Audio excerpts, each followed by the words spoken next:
যখন মিষ্টির টুকরাটাই কাপড়ে পড়েছে, মেয়ে ওই আসরেই জামাইকে বলতেছে, সত্য ঘটনা, তোমার সরি বলতে হবে। তো ছেলে কানে কানে বলছে সরি আর হবে না। দেখেন এখনো বাসরই হয় নাই, বিয়ের আয়োজন স্থলেই কিন্তু বসে ঘটনা করতেছে।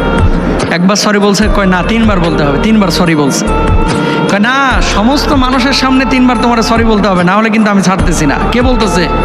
বউ বলতেছে, নতুন বউ। ভদ্রলোক এবার মাইক নিয়ে সরি সরি সরি 3বার বলেছে।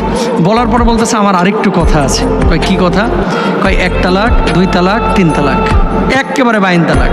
কারণ কি, সামান্য একটু মিষ্টির টুকরা কাপড়ে লেগে গেছে, সেই জন্য যদি তারে উন্মুক্ত এই ময়দানে মজলিসে বসে আমারে 3বার সরি বলতে হয়, 60 বছরের জীবনে এর সাথে কেমনে কাটাবো? তাহলে তো সরি সরি জিকির প্রতিদিন করে বউয়ের পাও ধরে বসে থাকতে হবে। লজিক আছে, 3বার সরি বলে 3 তালাক দিয়ে 22 তালাক, স্থায়ী তালাক, এর সাথে সংসার করা যাবে না।